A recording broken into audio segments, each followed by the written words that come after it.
The modern healthcare system won't help you heal. It's designed to keep you sick and dependent on drugs. If you want to get well, you got to get out of the system. You found Predictive Health Clinic. Join us as we get well and stay healthy.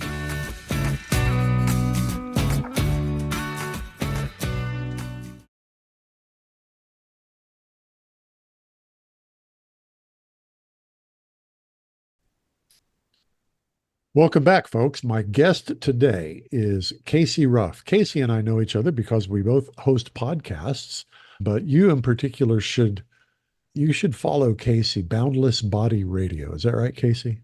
That is right. Yeah, that's the podcast we started in, October of 2020. He and I, it turns out, have interviewed a lot of the same people, and that has given us something in common. But Casey is occupies such a unique niche in this metabolic health space that I thought, given just the breadth of people he's interviewed and his own personal experience, he'd be a great guest for the show. So let's dive into it, Casey. What one specific health issue do you want to address today? I would love to address the ability of our bodies to burn fat versus our body's ability to burn carbohydrates. Okay, I want to remind our listeners, question 3 is going to be, what's the big misconception? But before we let Casey answer that, I'm going to say, hey, so question 2, what got you interested in this particular issue? When I became trained as a personal trainer, I was also trained to use what is called a metabolic carb, which is a tool that we use to measure metabolism. Not only the amount of energy or calories that somebody is using, whether they're resting or walking or running or sprinting or whatever that is, but also allows us to measure the amount of fat versus carbohydrate, our two fuel sources that we burn inside the body. It was a tool that I used for over a decade. When I was working at the company I was working for, eventually I was trained to go out and teach other personal trainers how to use this tool and how to interpret the results. Essentially, this would be a machine attached to an umbilical device that would hook onto a mask that would measure your breathing. And if we can collect your breathing and break down the amount of breathing that you're doing, but also how your body is utilizing oxygen, we can tell you not only how many calories that you're burning, but also where those calories are coming from. Most of us have a goal of being very good at burning fat, whether you have too much fat that you want to get rid of, whether you are an endurance athlete and you're trying to get better at endurance sports and burn higher amounts of fat so you don't burn as much of the carbohydrates, whether you are interested in your general health and want to make sure that your brain is functioning properly, your organs are functioning properly. We want to teach people how to burn fat. So the course of my career was understanding what that process looked like, how to increase that to help people get whatever their particular goal was.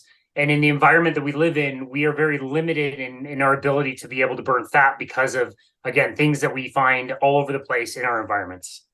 So now question 3, what's the biggest popular misconception about this fat burning?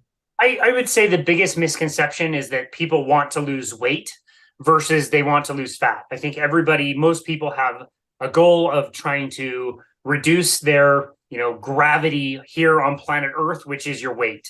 A lot of the new weight loss drugs are becoming very popular and people are losing a lot of weight, but we're also learning that those people are losing weight that they don't necessarily want to be losing. If you've ever heard of like Ozempic face, or you've heard about the muscle loss that people are having on some of these drugs, that is good weight that you want to maintain. What most people, when they tell me that they want to lose weight, what I'm really hearing and interpreting is you don't want to lose weight, you want to lose fat. And there's certain conditions, again, that we can get inside the body so that it will burn off the fat and use the fat as fuel, but also not burn off the other things that are desirable and things that you will want to continue to maintain. Okay, let's get into the meat of this subject then, because we want people to know the truth. What is the truth about our body's ability to metabolize fat? What do we need to know factually about this? You need to know that burning fat is your God-given, whatever you want to say, universe-given, evolved, whatever, to burn fat and enjoy the benefit of being very good at burning fat. It is a very clean and efficient fuel source that we can live on for a very long time. Most of us store tens of thousands or hundreds of thousands of calories of fat energy that we can use anytime. And we can create the conditions to run our life and run our entire life's battery on that energy system that we're literally just carrying around with us all the time. And when we do that, we achieve really great levels of health. We can become very lean, burn off the fat that we already have. Like I said, you can have very good energy and energy for endurance. You can have great mental clarity. A lot of the issues that people are dealing with today in chronic diseases are diseases that came from being in an absence of burning fat and burning primarily the other fuel source that we find quite abundantly around us, which is carbohydrates.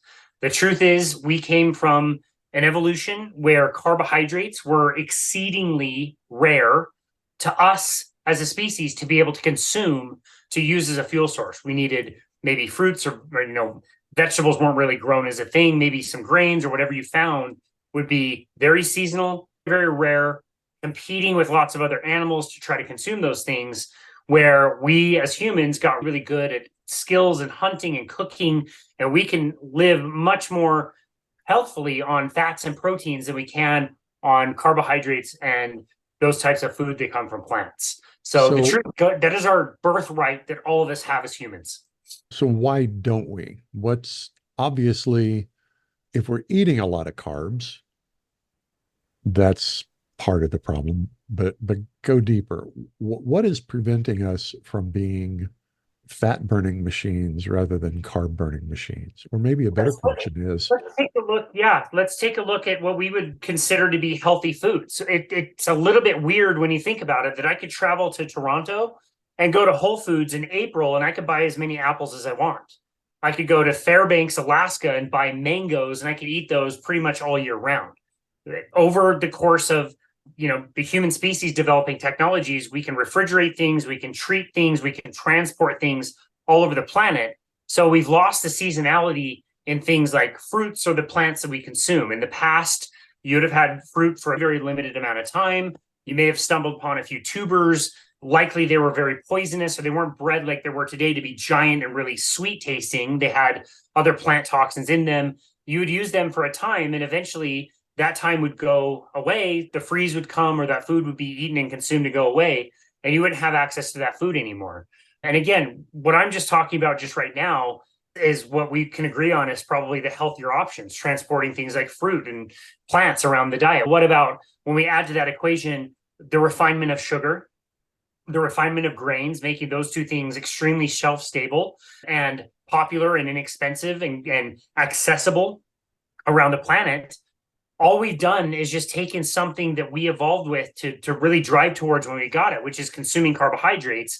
And it's more of a supply problem where now we're exposed to so much of a supply of the carbohydrates. They're very easy to overconsume. And when your body is consuming them, your body is creating an emergency kind of toxic kind of a mix that it needs to start to get rid of. And that's where we encounter the hormone insulin. Eventually we become insulin resistant and we limit our ability to burn fat as a fuel source because we're always stuffing it away and storing it because we've got too many carbohydrates or they're then driving too much of the insulin, which again, we know can cause insulin resistance, which eventually leads to type 2 diabetes, dementia, Alzheimer's, PCOS, erectile dysfunction, heart disease, you name it, as far as chronic diseases. So you said something that, honest to God, I have never heard anybody say. When we overconsume what historically have simply been seasonal fruits and vegetables, seasonal carbohydrates, when we overconsume those, we trigger a toxicity response in our bodies. I don't think that's exactly what you said, but an emergency response. We have an emergency system in our body to deal with the toxic load of carbohydrates when we consume them. It's an emergency system. It's there for when we need it. Again, if you think of our evolution, how often really in most temperate climates, and even I would argue tropical climates, do you really get super high amounts of very edible carbohydrates? It's probably really rare. When you consume them, the carbohydrates convert into glucose and then get into your blood very quickly. Your body has 5 liters of blood, and in that 5 liters, you only have 1 teaspoon of carbohydrate. It's a teeny tiny amount. Anything above that is very toxic. It can cause damage. Sugar is really bad inside the blood where it ends up. And so we have a signal, which is insulin, that gets the carbohydrate, the glucose, out of the blood and puts it into storage for use to be burned off later on. If that is happening rarely, sparingly, the emergency system can kick in when it needs to, do its job, and then be done and not have to continually work. When we are exposed to high carbohydrate foods all day, every month, every year for a decade, 2 decades, 3 decades, and on, we are running an emergency system over and over and over again, just like you would run a Formula One car as your day-to-day car. If you're revving a very high octane car that requires tons of gas and fuel and running it hot for a long time, that is not going to last very long. And the same thing happens with that emergency system. When it breaks, we manifest chronic disease. This is how we get type 2 diabetes. We are no longer able to produce enough insulin to respond to this crisis, this emergency that we've been facing for way too long. And if people realized that we need to run the other system, which is our day-to-day normal efficient system, if we run that and only use the emergency system for emergencies, everything works perfectly well and people can appreciate and, enjoy really healthy, happy lives. I've never heard anyone refer to our body's response to excess carbs as an emergency response to toxins, but that makes so much sense. It strikes me as like using the emergency brake on your car instead of just the normal brakes every time you need to stop, rather than using the standard brakes. That emergency brake is there for one specific, fairly rare purpose, not for constant daily use, mile after mile after mile. Yeah. That's a cool, I love that. I've never heard that before. Okay. Most likely outcome if people ignore this issue and don't take care of the problem of the fuel that they're burning. Go to the mall, go to the airport, go walk around anywhere and just observe. We're there. The likely outcome is the outcome that you're seeing around you all the time. You see that every handicapped space at the grocery store is taken. You see that all of the electronic scooters are being used with people who can't move around. We have obesity that is skyrocketing. Diabetes is increasing everywhere. The number one thing that we spend money on in this country is the medical system. I'll steal this from one of my other podcast guests, Nina Teichels. What is the nicest, newest, brightest building in your city right now? It's the new dialysis center. It's the new cancer center. It is the new add-on to the hospital where it's like a massive hotel's worth of rooms and all of this money. You don't need to contemplate what it might be like. You can just go look around and we're in it right now. It's really unfortunate because we lied to people about how we can fix the problem and told them it was things like calories and it's the cholesterol and it's the saturated fat because we needed to find solutions for problems. And none of that was ever borne out. And now we have a huge health crisis. So unfortunately, we have a tsunami of metabolic disease, the chronic kinds of diseases that people develop, and it happens younger and younger. We see people get dementia at age 40, people get type 2 diabetes in their 20s, fatty liver in children and teenagers. I mean, just we're there. Unfortunately, it's not great. This is my favorite part, second favorite part. What's the specific action? You're a listener, you see yourself in this description. What do I do? Where do I start? Is the step I have to take to either reverse this problem or just even better, prevent it? This is the optimistic side of things, knowing that, yes, this can be prevented. This can also be reversed. If you find yourself in this position, again, we live in an abundance of a fuel source that drives our use of an emergency energy system inside the body. So we need to cool it. We need to give that system a break. We can do that by remembering what we always used to consume as humans. We would consume vastly greater amounts of proteins and fats than we ever would the carbohydrates. If we give our body some seasonality and make it think that it's in wintertime and the plant foods and the fruits and vegetables, let alone all the processed and ultra processed crap that people eat is off the table. It's no longer available. The body will then have to shift and go back to burning in its normal efficient fuel source and its normal energy system, which is using fat as fuel. When we do that, we liberate fat cells that are overstuffed. We can start to use that energy. We reduce our weight. We do so in a way that we don't become very hungry. We improve our brain function. We have better energy. Weight loss is very effective and very much more effortless in that state. It is accessible and available to everybody listening to the show. If they focus on fats and proteins and get their carbohydrates down as low as they can tolerate, they can shift their metabolism back to our normal natural state, which is burning fat, and enjoy all of those benefits. I'm not going to confuse it by asking more questions. That seems pretty straightforward. All right, let's talk to Casey Ruff personally.